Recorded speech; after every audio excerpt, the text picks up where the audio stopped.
بسم اللہ الرحمن الرحیم۔ السلام علیکم خواتین و حضرات، میں ہوں آپ کا جنید سلیم اور آپ دیکھ رہے ہیں انصاف ڈیجیٹل۔ ناظرین، اس سے پہلے کہ آج حالات حاضرہ کی طرف اور دو بہت ہی اہم خبروں کی طرف آپ کو لے کے چلوں، آپ سے درخواست وہی ہے کہ اگر آپ اس کو ان معروضات کو حق کا پیغام سمجھتے ہیں تو پھر اپنا فرض ضرور ادا کیجئے۔ اس پیغام کو دوسروں تک پہنچانے کے لیے ہمارے اس یوٹیوب اور فیس بک چینل کو ضرور سبسکرائب کریں اور دوسروں کو بھی اس جانب مائل کریں اپنا فرض سمجھ کے۔ ناظرین، کہتے ہیں کہ گولی چلانا آسان ہے مگر اس کا بوجھ اٹھانا بہت مشکل ہے۔ طاقت کے نشے میں چور ہو کے معصوم لوگوں کی لاشیں گرانا بہت آسان ہے، مگر جب جنازے کندھوں پر سوار ہو جائیں تو ان کا بوجھ بہت بھاری ہو جاتا ہے۔ اسلام آباد کے ڈی چوک میں نہتے کارکنوں کو گولیاں مار کر بظاہر پسپا تو کر دیا گیا، مگر ناحق بہائے گئے خون کے یہ چھینٹے جس کے دامن پر ہیں وہ ابھی سے عبرت کا نشان بننے لگا ہے۔ لہو کے یہ قطرے ایک پیغام طوفان لا رہے ہیں، اور لہو کے یہ قطرے جو ہیں وہ شعور و عرفان کا چراغ بن گئے۔ جن لہو کے قطروں کو بے قیمت سمجھ کے بہا دیا گیا ہے، خالق کائنات نے لہو کے یہ قطرے انمول موتیوں سے قیمتی قرار دیے ہیں۔ خاک نشینوں کے اس خون کو فرشتے شاید پلکوں سے چن رہے ہوں۔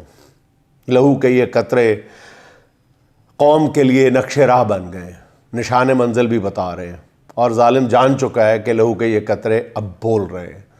یہ اذان بن کر زمانوں کو جگا رہے ہیں، جگاتے رہیں گے۔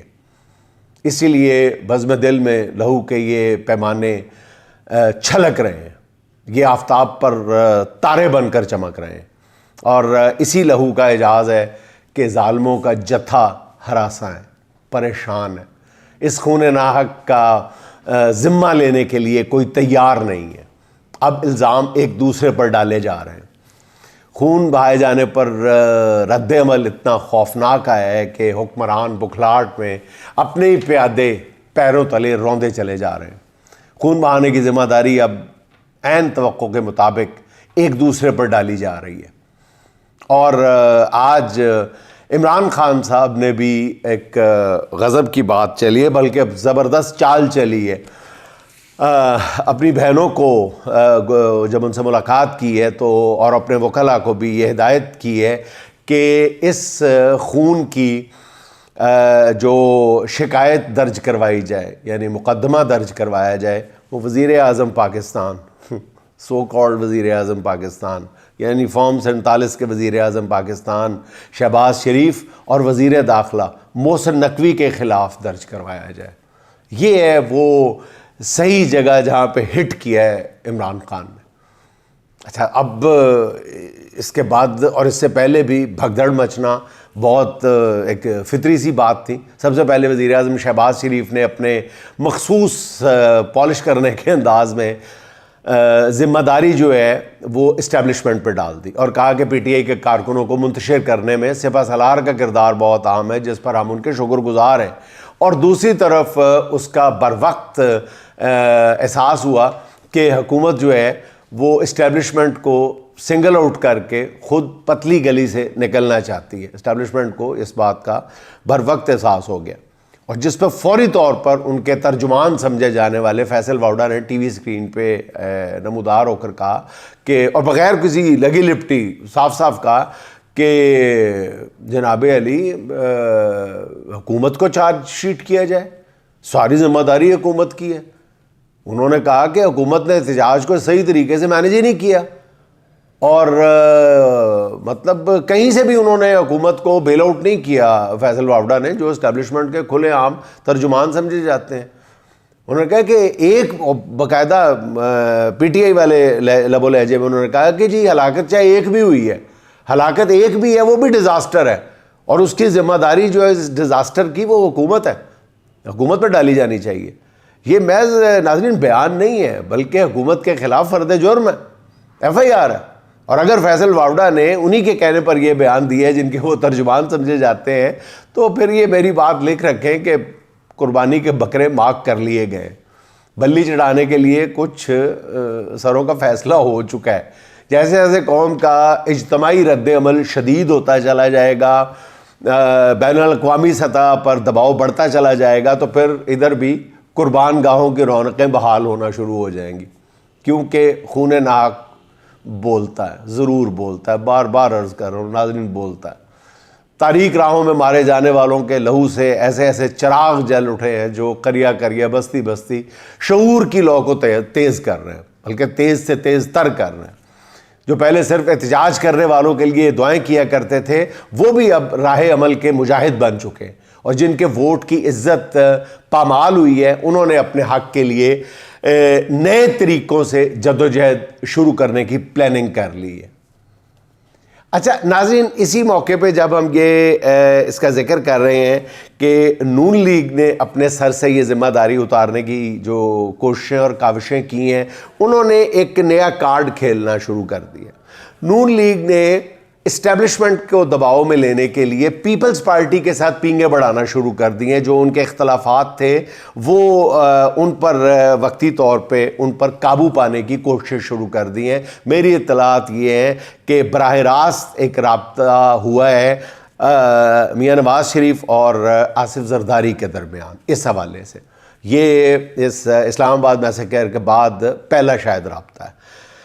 اچھا، یہ اس رابطے میں موضوع بحث کسی اور بات کو بنایا گیا، لیکن اصل میں تعلقات کی بحالی ہی مقصد تھا، جو سو کالڈ بعض اختلافات کی وجہ سے خراب ہوتے ہوئے نظر آ رہے ہیں۔ حالانکہ میں پورے یقین کے ساتھ کہہ رہا ہوں کہ تعلقات نہ پہلے خراب تھے نہ اب خراب ہے۔ بہرحال نون لیگ اب صرف اسٹیبلشمنٹ کو دباؤ میں لینے کی، اور نون لیگ کی ناظرین اس وقت جو حالت ہے وہ صرف ہے کہ وہ طاقت کے مرکز کے پیچھے پیچھے چلنا چاہتی ہے۔ وہ کسی طاقتور، چاہے وہ اسٹیبلشمنٹ ہو، چاہے وہ پیپلز پارٹی کی کسی حد تک سندھ میں حکومت ہو، یا جو بھی اس کے ہاتھ آئے، ڈوبتے کو تنکے کا سہارا، وہ طاقت کی تلاش میں ہے۔ وہ جہاں جہاں طاقت جائے گی، نون لیگ کے پلے تو کچھ رہا نہیں، نون لیگ اس کے پیچھے چلنے پہ مجبور ہے۔ وہ آپ نے شاید سنا ہو کہ ایک خاتون جو ہے وہ کسی مراسی سے شادی کر لیتی ہے کچھ، اور اس سے 2 بچے ہوتے ہیں، تو مراسی کا انتقال ہو جاتا ہے۔ پھر وہ عورت جو ہے وہ ایک نائی سے شادی کر لیتی ہے، نائی بھی 2-4 برسوں کے بعد اس دنیا فانی سے رخصت ہو جاتا ہے۔ پھر تیسری شادی وہ جو عورت ہے اپنے 2 بچوں سمیت وہ لے جا کے ایک نواب صاحب سے شادی کر لیتی ہے۔ تو پھر کوئی اس سے پوچھتا ہے، بچوں سے پوچھتا ہے کہ یار آپ کون ہو، آپ کی ذات کیا ہے؟ تو وہ کہتے ہیں جی پہلے تو ہم مراسی ہوتے تھے، پھر ہم نائی بن گئے، پھر بڑی مشکل سے اب ہم نواب بنے ہیں، آگے اماں کی مرضی۔ تو اب یہ نون لیگ بھی بالکل ایسے ہی ہے، آگے طاقت کی مرضی، یہ پیچھے پیچھے جا رہے ہیں، چاہے وہ نواب سے، اور نواب کے بعد کس کی باری ہے نون لیگ کو خود بھی پتہ نہیں ہے۔ اچھا ناظرین، اب یہ دیکھیں کہ 70 سال سے محرومیوں میں پلتے لوگوں نے اب خوشحالی کے جو جزیرے ہیں ان پر فیصلہ کن چڑھائی کی ٹھان لی ہے۔ میں اس پر آپ کو خبر بعد میں دوں گا کہ عمران خان صاحب نے جو اپنا لاسٹ کارڈ کہا ہے وہ کیا ہے۔ اب عوام کی، یا جو ستائے ہوئے عوام ہیں، ان کی جو جد و جہد ہے ناظرین، وہ اتنی پاکیزہ اور ان کے ارادے اتنے پختہ ہیں کہ اس عوام کے تیور دیکھتے ہوئے ظالموں کے حوصلے ابھی سے ٹوٹنے لگے ہیں۔ ان کی بستیوں میں شور ہے کہ انہیں روک نہیں سکتے تو ان کو توڑو۔ مار کھانے والوں نے ظالموں کا ہاتھ جھٹک کر نجات کی طرف پیش قدمی شروع کر دی ہے۔ محبت میں جھکی نظریں، احترام میں اٹھنے والے ہاتھ اب گریبانوں کی طرف بڑھنے لگے ہیں، اور حکمرانوں کو یہ بات محسوس ہونا شروع ہو گئی ہے۔ ظالم کے محلات میں بچاؤ بچاؤ کا شور ہے، صاف سنائی دے رہا ہے۔ لیکن میری یہ سوچ کے مطابق میں شاید آپ یہ سوچ رہے ہوں کہ میں کیا علامتی گفتگو کر رہا ہوں۔ ہاں، یہ شعور کی علامت ہے، یہ خاموش احتجاج ہے، یہ ظالموں کی سپلائی لائن کاٹنے کی کوشش ہے، یہ عزت سے جینے کا سبق ہے، یہ گلے کاٹنے والوں کی سانسیں روکنے کی کوشش ہے، ناحق بہائے گئے خون کا شور حشر اٹھا رہا ہے۔ پہلا جو تیر ہے وہ ہدف پر لگ چکا ہے, پوری طرح ہدف پر لگ چکا ہے. اور اس موقع پہ اگر ناظرین رول آف لاء کے حامی جو اس ملک میں بھاری اکثریت ہے, جو 80% 90% لوگ ہیں, اگر ان کو کسی احتیاط کا دامن جو ہے ہاتھ سے نہیں چھوڑنا, تو وہ وہی ہے جس کا میں بار بار ذکر کر رہا ہوں, جس پر دشمن بہت آگے تک آ چکا ہوا ہے. وہ واحد محاذ ہے جس پر اس ملک میں رول آف لاء کے جو مخالفین ہیں انہوں نے کامیابی حاصل کی ہے, اور وہ ہے کہ جو رول آف لاء کے حامی لوگ ہیں ان میں اختلافات پیدا کر دیے جائیں. اس میں وہ کامیاب ہو رہے ہیں. بار بار عرض کرتا چلا جا رہا ہوں, ہم بہت چسکے لے کر ایسی پوسٹ پڑھتے ہیں, فارورڈ کرتے ہیں, جس میں ہمارے رول آف لاء کے حامی لوگوں کے اندرونی اختلافات کو موضوع بحث بنایا جاتا ہے. کون کتنے بجے گیا تھا, کون ڈی چوک کی طرف جا رہا تھا, کون ادھر جا رہا تھا, کون کمپرومائز ہے, کس کو کون سی کال آئی, کس کو نہیں آئی. ان بکواسیات کی طرف ہم بہت شوق سے غور و فکر بھی کرتے ہیں ان پہ, اور ان پر اپنی توانائیاں بھی ضائع کرتے ہیں, بجائے یہ اس بات پہ فوکس کرنے کے کہ ہمیں اس ملک میں رول آف لاء کے نفاذ کے لیے اپنا رول بہتر سے بہتر انداز میں کیسے ادا کرنا چاہیے. اب یہ دیکھ لیں آپ, یہ وزیر اعلیٰ علی امین گنڈا پور اور مہر شرافت کی جو لاہور سے ایم پی ہے, مہر شرافت کی جو آڈیو لیک سامنے آئی ہے, اس میں کسی نے کچھ بھی کہا ہو, جس کی مرضی غلطی ہو, جس نے مرضی یہ جو آڈیو کال ہے خود لیک کی ہو, یہ بحث نہیں ہے. بحث یہ ہے کہ کیا وزیر اعلیٰ کے پی علی امین گنڈا پور صاحب کو اپنے ایک ایم پی اے کے ساتھ یہ لب و لہجہ زیب دیتا ہے, یہ ماں بہن کی گالیاں دینا, جس میں ہمارے عمران ریاض کو بھی انہوں نے رگڑ دیا ہے بیچ میں, یہ سب کچھ اتنے ہائی سٹیچر کے بندے کو ایک ایسے نازک حالات میں, جب ہر ان کا کارکن جو ہے وہ باہر سے زخمی ہے یا اندر سے زخمی ہے, ان حالات میں کیا علی امین گنڈا پور صاحب کو یہ لب و لہجہ جو ہے, یہ گفتار کا انداز جو ہے یہ زیب دیتا ہے؟ بس اس بات کا مجھے جواب دے دیں. جھگڑا کسی بات پہ ہوا ہے, موضوع بحث کوئی بھی معاملہ ہے, کون آگے گیا, کس نے راستہ روکا, کس نے نہیں روکا, چھوڑ دیں اس بات کو. کیا ان کو ٹیلی فون کال پر بھی یہ بات جو ہے یہ باتیں زیب دیتی ہیں؟ میرا خیال ہے کہ علی امین گنڈا پور صاحب کو اب ذرا سا اپنے انداز پہ, اپنے گفتار کے انداز پہ تھوڑا سا قابو پانے کی ضرورت ہے, ورنہ ایسا نقصان ہوگا جو irreparable ہوگا. اچھا ناظرین, یہی مسئلہ گولی کیوں چلائی, یہ ٹرینڈ جو ہے سوشل میڈیا پہ حکمرانوں کے لیے سیدھی گولی سے کم نہیں ہے, جس کی شدت کم کرنے کے لیے ٹی وی سکرینز پر ایک کے بعد ایک جو وزیر نمودار ہوتا ہے, نمونے ایک سے ایک بڑا نمونہ جو ہے وہ مختلف بولیاں لے کے آ جاتا ہے. بکھلاہٹ میں ہذیان بک کر وہ یہ سمجھتا ہے کہ عام آدمی بھی ان کی طرح دیوار پر لکھا پڑھنے کی صلاحیت رکھتا ہے. نہیں رکھتا, ایسا نہیں ہے. عام آدمی رائٹنگ آن دا وال بہت اچھے طریقے سے پڑھ رہا ہے. وزیر اطلاعات تارڑ صاحب آج ایک بار پھر یہ ثابت کرنے کی کوشش کرتے رہے کہ کسی نے سرے سے گولی چلائی ہی نہیں. گولی کیوں چلائی؟ جھوٹا بیانی ہے, اس لیے کہ گولی چلی نہیں. کوئی ایک ویڈیو لے آؤ جس میں سیکورٹی اہلکار فائرنگ کر رہا ہو. وہ آج بھی ملک کی سب سے بڑی جماعت کو انتشاری ٹولہ قرار دے کر اپنی ڈیوٹی کے تقاضے پورے کرتے ہوئے نظر آ رہے ہیں. ان وزیروں کا ناظرین سب سے بڑا المیہ یہ ہے کہ یہ عوام میں اپنی کریڈیبلٹی زیرو کر چکے ہیں, اور ان کی شکلیں دیکھ کر ہی لوگ ان کو سلواتیں سنانے لگتے ہیں, چینل بدل دیتے ہیں اگر چینل دیکھ رہے ہوں تو. اب ان وزراء کے لیے اس لیے بھی برا وقت شروع ہو چکا ہے کہ پی ٹی آئی کے لوگ ان کا جواب دینا بھی وقت کا ضیاع سمجھتے ہیں, اور نگران وزراء کو کہیں نہ کہیں سے جواب مل جاتا ہے. آپ سمجھ گئے ہوں گے کہ نگران وزراء سے میری کیا مراد ہے. اچھا ناظرین, لیفٹیننٹ جنرل ریٹائرڈ نعیم خالد لودھی نے زبردست بیان, انہوں نے کہا ہے کہ ملک کی بڑی پارٹی جس کی پورے ملک میں نمائندگی ہے اس کو انتشاری ٹولہ کہنا ہی انتہائی خطرناک ہے, اور یہ کہنا کہ یہ بھاگ گئے غلط ہے. آپ 100 نہتے لوگ کھڑے کریں اور ایک بندوق والا کھڑا کر دیں تو میں دیکھتا ہوں کہ آپ کیسے نہیں بھاگتے. جنرل صاحب کہتے ہیں کہ پوری دنیا نے دیکھا کہ گولیاں چلیں, ایسی گواہیوں کے بعد بھی نہ جانے یہ وزراء جو ہے یہ کیسے کر لیتے ہیں یہ سب کچھ. ایسے وہ مشہور ہے نا, یار یہ تم کیسے کر لیتے ہو, تو یہ بھی یہی ہے کہ یہ مطلب کیسے کر لیتے ہیں یہ ٹی وی سکرینز پہ آگے, یہ کس جہان میں رہتے ہیں. بہرحال ناظرین, یہ لوگ جو ہیں یہ غیر متعلق ہو چکے ہیں. دوسری طرف ناظرین, عمران خان نے قوم کے نام پھر ایک پیغام دیا ہے. وہ کہتے ہیں کہ اسلام آباد قتل عام کے شہداء کا سن کر انتہائی رنجیدہ ہوں میں.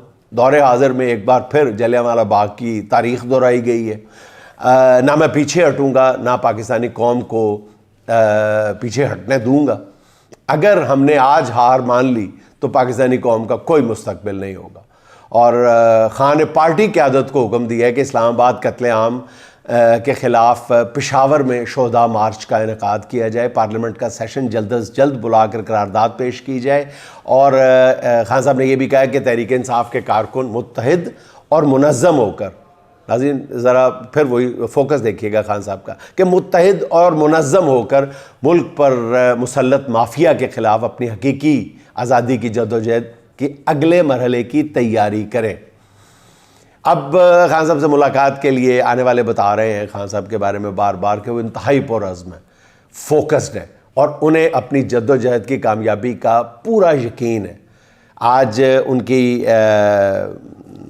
بہنوں نے باہر آ کے بتایا ہے, خان صاحب کی محترمہ علیمہ خان صاحبہ نے بتایا کہ خان صاحب نے, انہوں نے اپنے گفتگو کے آخری حصے میں کہا کہ خان صاحب نے ان کو بتایا ہے کہ ابھی بھی ایک لاسٹ کارڈ میرے پاس ہے, وہ میں ابھی نہیں بتاؤں گا, کسی کو بھی نہیں بتاؤں گا.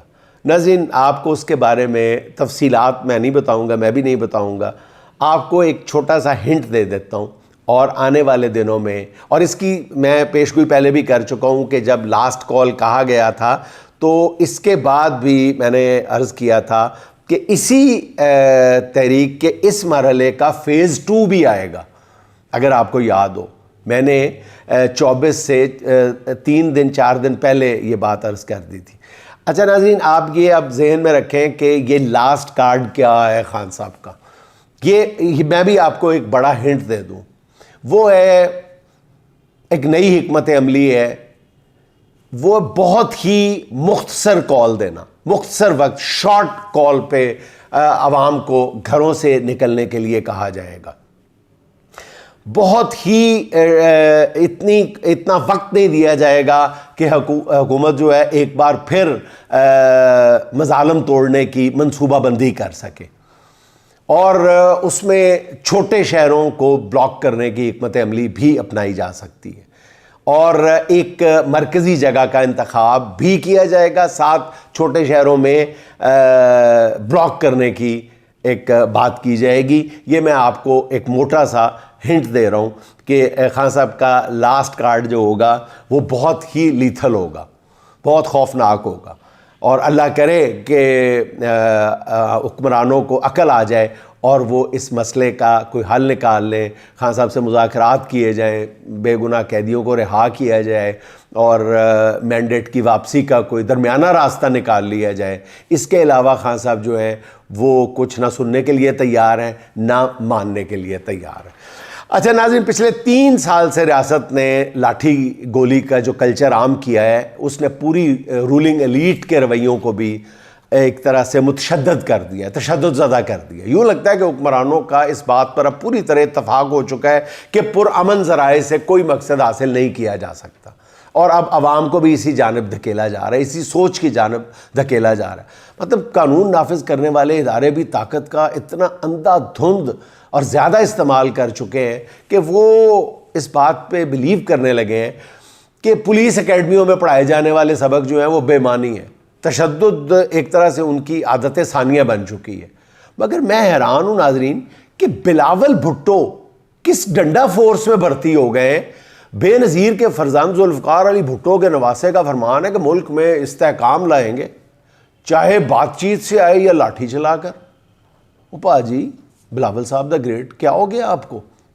آپ کے بارے میں تو بہت لوگ خوش گمانیوں کا شکار تھے کہ جی باہر سے پڑھ کے پتہ نہیں کیا کیا پڑھ کے آئے ہیں, آپ کے تو یونیورسٹیوں کی طرف ہم دیکھ بھی نہیں سکتے تھے, آپ ایسی باتیں کر رہے ہیں. آپ کے منہ سے بالکل ایسی باتیں زیب بھی نہیں دیتی اور اچھی بھی نہیں لگتی اور سچی بھی نہیں لگتی. لگتا ہے کسی نے آپ کے منہ میں یہ بات ڈالی ہوئی ہے. ملک میں استحکام لائیں گے, چاہے لاٹھی سے لائیں یا کسی ذریعے سے لائیں, بات چیت سے لائیں. کیسے کہہ دیا آپ نے؟ آپ کو پتہ ہے کہ آپ کا جو پولیٹیکل ریکارڈ ہے اس پہ یہ کتنے بڑے داغ پڑتے جا رہے ہیں؟ آپ کو کوئی اندازہ نہیں۔ اصل میں آپ یہ کہہ رہے ہیں کہ ہمیں اپنا قد بڑھانے کے لیے عوام کو روند کر ان کے سروں پر بھی کھڑا ہونا پڑا تو ہم یہ کر گزریں گے۔ پیپلز پارٹی کی سیاست کہاں آن پہنچی ہے؟ اس جماعت کی قیادت بھی لوگوں کو مولا جٹ کے گنڈاسے سے ڈرا رہی ہے۔ عوام کو طاقت کا سرچشمہ قرار دینے والی پیپلز پارٹی کی قیادت اب عوام کو لاٹھیاں دکھا رہی ہے۔ بے بس عوام یہی کہہ سکتے ہیں کہ ایک ذرا صبر کہ جبر کے دن تھوڑے ہیں۔ اچھا ناظرین، اسلام آباد کے 3 حلقوں سے متعلق الیکشن کمیشن نے اپنا محفوظ فیصلہ سنا دیا۔ واہ، بڑا جیسے سسپینس تھا کہ الیکشن کمیشن کیا فیصلہ سنائے گا۔ یار کون سے فیصلے بھائی جان؟ آپ ایک ہی دفعہ سنو دے سارے فیصلے الیکشن کمیشن بھائی جان، جتنے ہمیں پتہ ہے کہ آپ نے کیا فیصلے دینے ہیں۔ میں آپ کی اطلاع کے لیے عرض کرتا چلوں کہ یہ انتخابی عذرداری کا کیس جو ہوتا ہے جسٹس طارق جہانگیری کی قیادت میں چلنے والے ٹریبیونل سے لے کے جسٹس ریٹائرڈ شکور پراچا کے ٹریبیونل کے سپرد کر دیے گئے ہیں۔ اور میں حیران ہوں کہ الیکشن کمیشن میں بیٹھے لوگ کتنی تابعداری سے نون لیگ کی خدمت پہ مصروف ہیں۔ نون لیگ کی محبت میں حلقان الیکشن کمیشن کے یہ ارکان وہ کچھ بھی عطا کر رہے ہیں جو ان سے مانگا بھی نہیں جاتا، حالانکہ نون لیگ سے اپنی دائمی محبت کو نظر بد سے بچانے کے لیے الیکشن کمیشن رد بلا کے طور پہ 1-2 فیصلے پی ٹی اے کے حق میں بھی دے سکتا ہے۔ اور یار انی کی عقل کر لو نا کہ اگر تھوڑی بہت آپ نے کریڈیبلٹی بنانی ہے تو 100 میں سے کوئی 2 یا 3 فیصلے پی ٹی اے کے حق میں دے دیں، نون لیگ کو تھوڑا بہت کوئی خلاف دے دیں۔ نہیں، ڈٹائی ہے، مسلسل ڈٹائی ہے، یہ شرم بھی نہیں کرتے کہ فیس سیونگ کے لیے کوئی فیصلہ دے دیں۔ نہیں، اب مطلب ناظرین وقت آ گیا، میں تو صاف صاف کہہ رہا ہوں کہ الیکشن کمیشن تحریک انصاف کے خلاف سارے ہی محفوظ فیصلے اکٹھے سنا دے اور نون لیگ کو ایک بار پھر بتا دیا جائے کہ ان کے خلاف تمام مقدمات خارج کر دیے گئے ہیں، بلکہ الیکشن کمیشن کے صدر دروازے پر موٹے حروف میں لکھ دیا جائے ایک ہی بار کہ نون لیگ کے خلاف درخواستیں دے کر اپنا وقت، پیسہ اور توانائیاں ضائع نہ کریں، بلکہ ایک قدم اور آگے جائیں۔ آپ election commission chief election commissioner صاحب یوں کریں کہ 500 لیٹر پیڈ سائن کر کے اسٹیمپ لگا کے آپ شہباز شریف صاحب کے سپرد کر دیں کہ جی اس کے نیچے جو لکھنا ہے لکھ لیں، جو فیصلہ لکھنا ہے لکھ لیں، جو جی چاہتا ہے لکھ لیں۔ اور دوسرا کام یہ کریں کہ الیکشن کمیشن کا جو ہیڈ آفس ہے، مین آفس جو ہے، وہ جاتی عمرہ منتقل کر دیں تاکہ نون لیگ والوں کو کم از کم جو ہے وہ آنے جانے کا زحمت سے ان کو بچایا جا سکے۔ اور کیا کیا جا سکتا ہے؟ اچھا ناظرین، اس کے ساتھ ہی آج کی آخری بات کر کے آپ سے اجازت چاہتا ہوں۔ محسن میرے وجود کو سنگسار کرتے وقت، محسن میرے وجود کو سنگسار کرتے وقت، شامل تھا سارا شہر ایک تہوار کی طرح، شامل تھا سارا شہر ایک تہوار کی طرح۔ ناظرین خوش رہیں، خوش رکھیں، آپ سے ملاقات ہوگی انشاءاللہ اگلے ولاگ میں۔ اللہ حافظ۔